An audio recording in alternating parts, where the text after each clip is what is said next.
know of a young man, a young Igbo man back in Makodi there.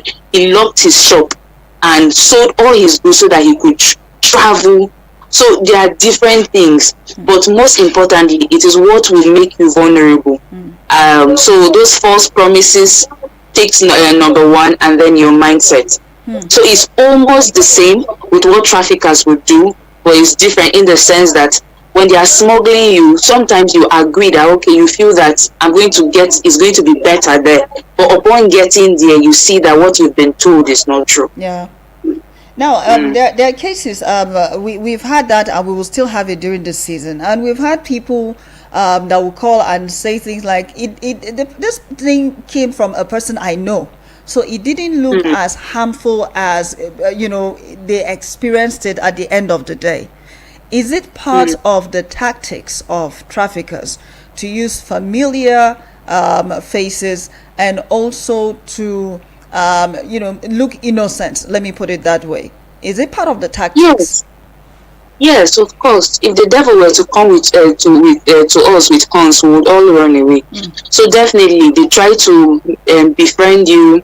There is this young man that he used to know my younger sister. Yeah. I think they either were primary school mates. Yes, primary school mates. And he contacted her via WhatsApp and started telling her that she could come to Lagos.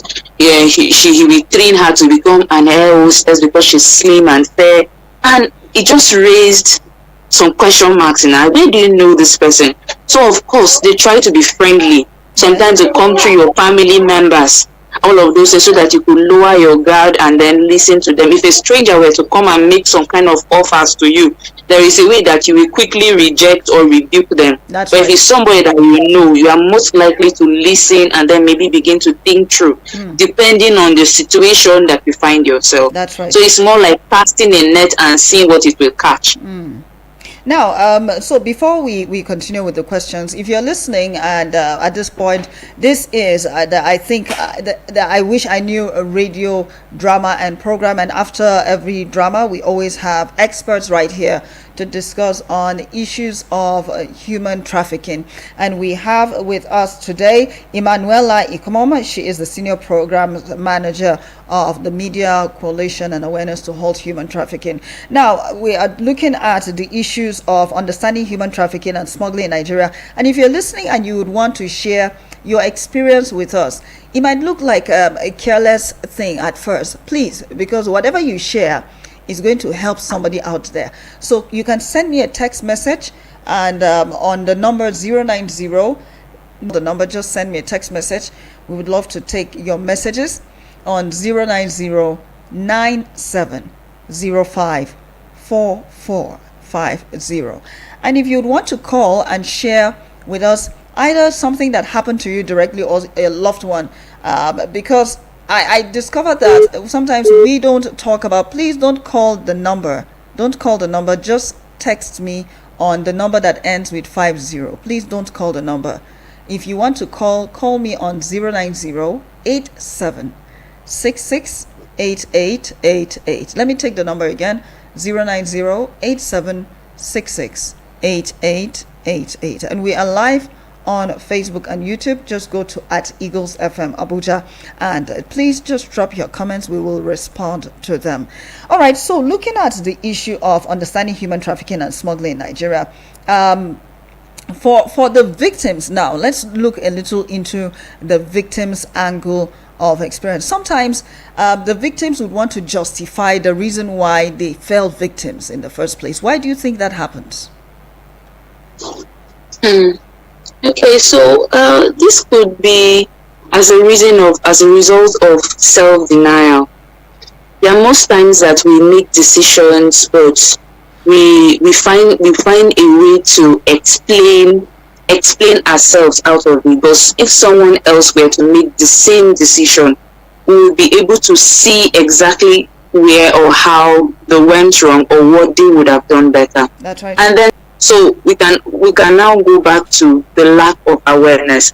And that is why it is very important to have programs like this, creating awareness on issues like this, because these things are going on in different ways. So if you say that, okay, it must be this way, it must be that, okay, someone was taken outside the country. What about what is happening within the country? Yeah. Like somebody may be taking somebody from Enugu and saying that they will go and give them work in Lagos and train them in school, but that is not what is happening. So sometimes they don't even know what are the things that can be termed as trafficking. That's right. So lack of awareness and then self-denial. And then another set of people that I would want you, Madam Emanuela, to address are the people that would say, last, let me go and try. After all, I'm in Nigeria. Am I even finding it easy? So whatever it is, I can endure. Do you think it is from the point of ignorance that people say such things? I feel so.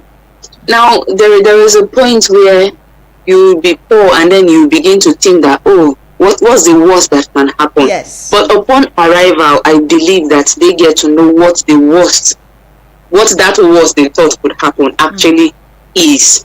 So I believe that you can think about, you can begin to see the regret. This I Wish I Knew movie has stories capturing all of those things, and like the title goes, if they knew. So maybe if you say that what's the worst that could happen, you get to see it. And it's also ignorance, because when you go outside of the country, wherever you are going to, the conditions that you are going to most likely will make life difficult for you. Now, if you are to stay in Nigeria and then explore different means of making your life better, most likely the result you will get will also make life difficult for some of these people, some of these victims who have been trafficked. And that is why programs like this come in. On this program, we are working towards giving about 600 direct beneficiaries access to business skills and then soft loans to increase their earning abilities, because we cannot ignore the fact that because some of them are not earning, they begin to think about what else, right. And so or survivors access to quality education through scholarship cut across all the states that this project is going to be implemented in. Now let's talk about. We mentioned. Yes, please go ahead. Okay, so I was just going to refer to the last radio session where we mentioned all of those states. That's right. Now, looking at Mikat's experience in this particular topic today, I don't want us to go out of the topic, but what is Mikat's experience having to talk to? I want us to look at from the angle of the smuggler or from the angle of the trafficker. With Mikat's experience, what do you think always comes to their mind? Or what would lead them? Because we've looked at the angle of the victim now.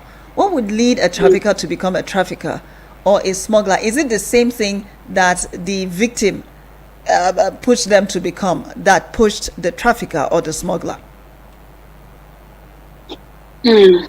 So sometimes it's based on their personal experiences.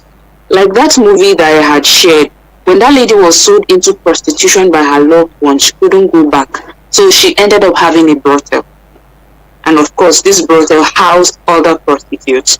So most times these people, they grow from that background of them being smuggled or trafficked into becoming a point of contact where they are also now doing this of poverty that we had already mentioned. So it's most likely the same thing, but at different stages of their life and what they have been through. Wow. It means that they might be broken people and all of that.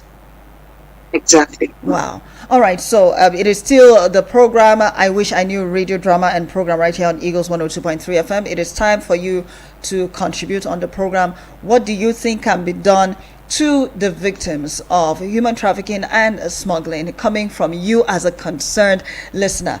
090-7353-0044. 090-73